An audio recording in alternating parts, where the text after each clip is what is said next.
Hello and welcome back to another video.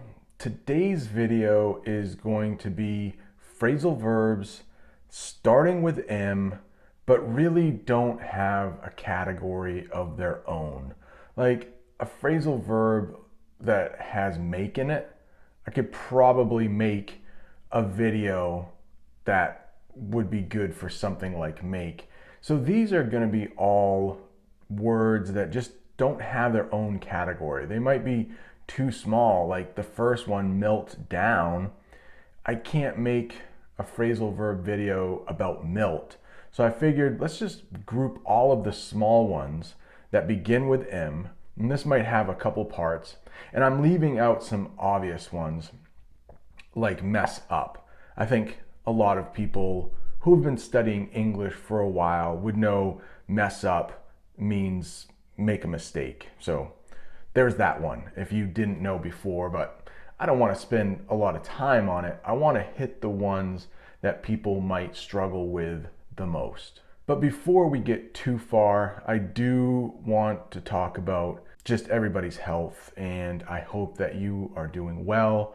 I hope these videos are helping you forget about what's going on outside and you are increasing your knowledge when it comes to the English language.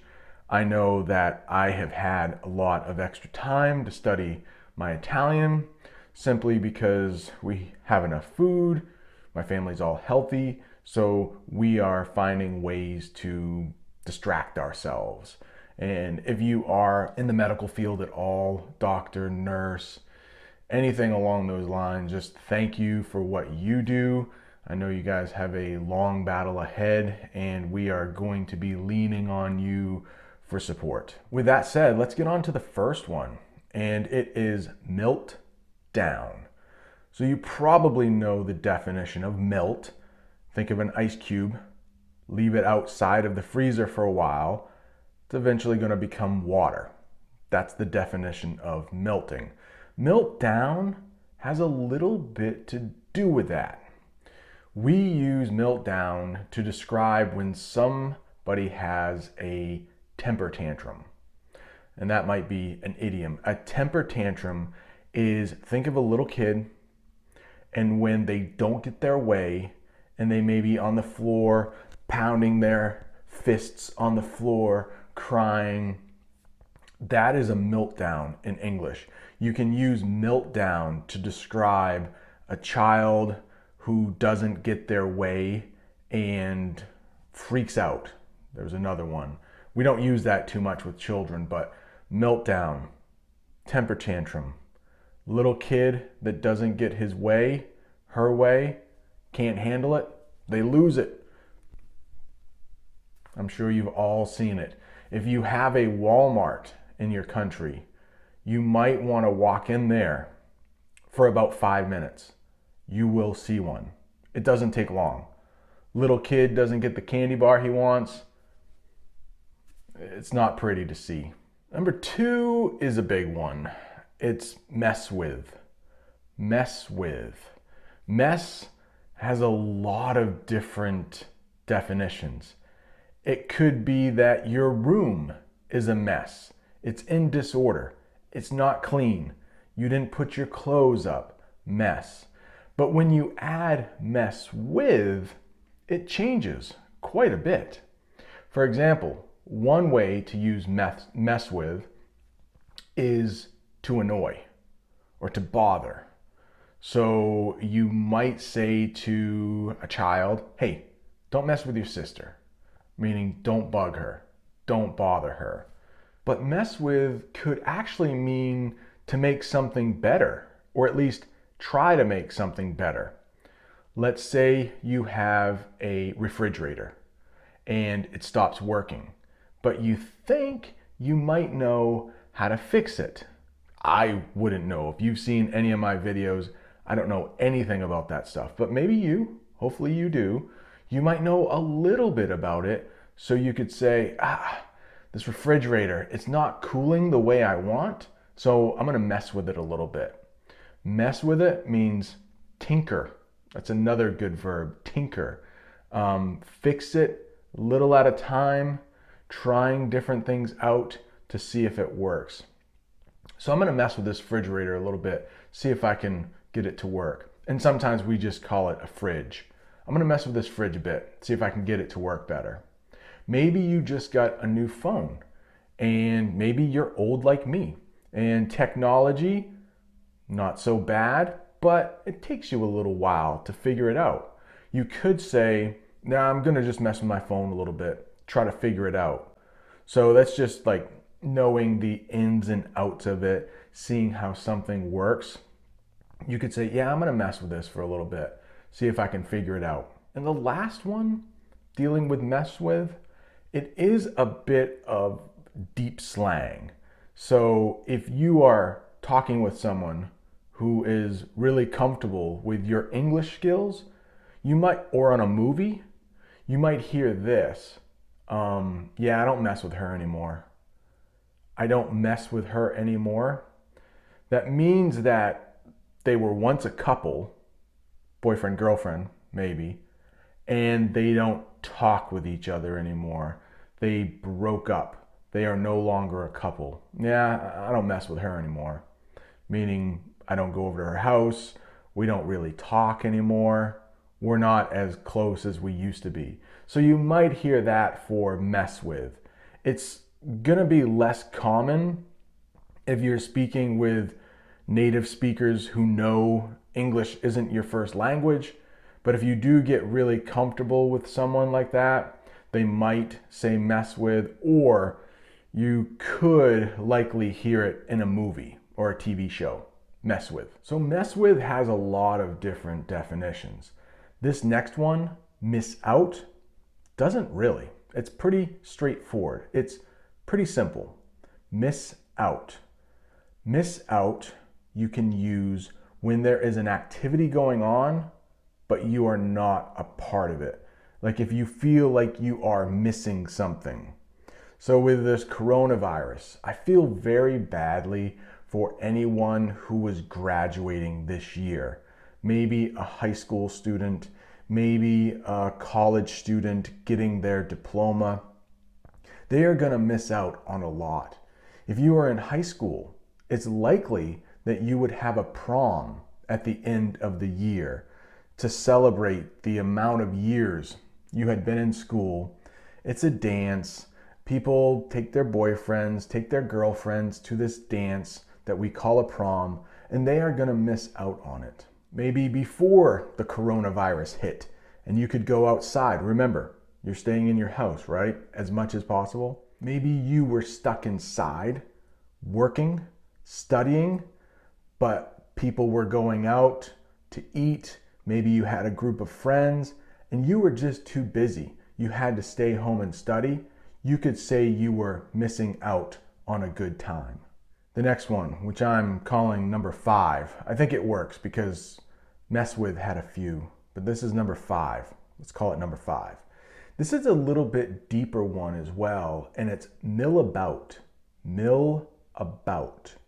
That means to wander. That means to have no real plan. For instance, maybe it's a Saturday. Maybe the quarantine is over. Maybe you can go freely into town. You might just want to go to the mall or to the town.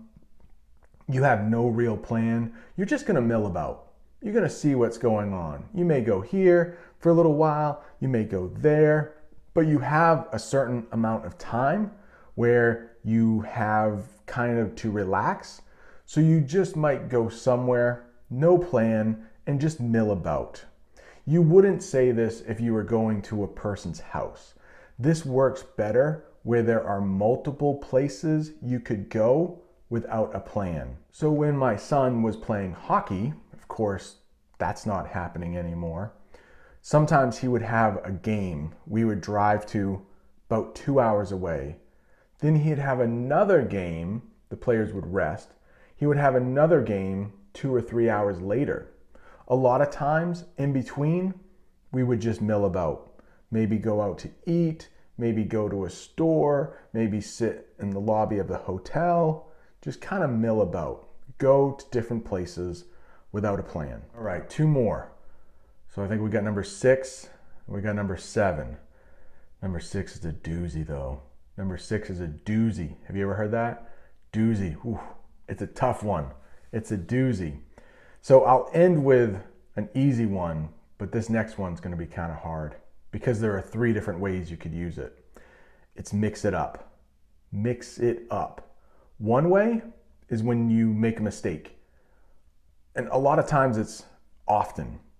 Like for instance, I'm not a very good speller. I hope I've spelled everything correctly on the descriptions for these videos, but I struggle with spelling. So a lot of times I mix up the way to spell certain words. Mix it up, make a mistake. Maybe there are twins. I have 2 sets of twins for my students at school. And one set of twins, the 2 of them, they look identical. They are the same, so I often mix up their names. I feel badly about that. The other twins, they look pretty different, so I actually have called one of the girls the wrong name one time. I mixed her up with her sister, and I did feel badly. And she didn't like it very much. I think that happens to her a lot. So I apologized. Sorry. And we laughed. The next mix it up means physically fighting. Mix it up. Nothing too serious. Nobody gets hurt, I wouldn't say, at least seriously, but mix it up. So if there is a fight at my school, which we have sometimes between students, you might say Johnny and Billy. Those are a couple older American names, right? Johnny and Billy. You're like, yeah, Johnny and Billy mixed it up on the playground. They are going to be going home for the day. Mixed it up. Get into some physical argument that no blood probably, because that would be a little bit higher. We wouldn't say mixed it up. Mix it up, maybe some pushing and shoving, a little bit of a physical confrontation, but nobody's getting pounded on the ground and bloodied. Mix it up wouldn't work that way. It's just a little scuffle. That's another way to say mix it up, scuffle. And the last one for mix it up is to have a change in the routine. For instance, when I go to the gym and maybe I've been doing the same exercises for the past week, I may say, today I'm gonna mix it up. I'm gonna change my routine a little bit, mix it up. Sometimes when I'm teaching and I can tell the students are getting bored with a certain area that we are studying, but they quite haven't learned it yet, sometimes I'll mix it up. Maybe do a different lesson for that day, and then we'll come back to what they don't understand. So mix it up, change the routine a little bit. Maybe you have a dog, and maybe to walk your dog, you always take the same path. Well, one day you may be like, let's mix it up today. Instead of taking a left, let's take a right. Mix it up. The next one, mouth off. One of my favorites, mouth off. I'm sure you know the definition of mouth. If you don't, you haven't understood very much about this video so far. So to mouth off, it means usually talking about a kid again, and that is when they are disrespectful to an adult. They mouth off. They give them some sass. You might hear that. That's a little bit older term, but don't be sassy with me, young man. Don't be sassy with me. So if you hear of somebody mouthing off, it's probably a little kid and they are being disrespectful to an adult. So don't mouth off to me, young man. So I hope you have enjoyed this little mixing up of the M phrasal verbs. It's a little hodgepodge. That's a nice way to say something that isn't quite in a group. A hodgepodge, it's a combination of different ones. So I hope you have enjoyed this. I'll probably make another video with some smaller M ones in the future, in the near future, maybe this weekend. I'll make some more M phrasal verbs. But if you haven't yet, please subscribe, ring the bell so you don't miss any videos. Leave a comment. If something was unclear, maybe I didn't explain it well, leave a comment. I'll get right back to you, I promise.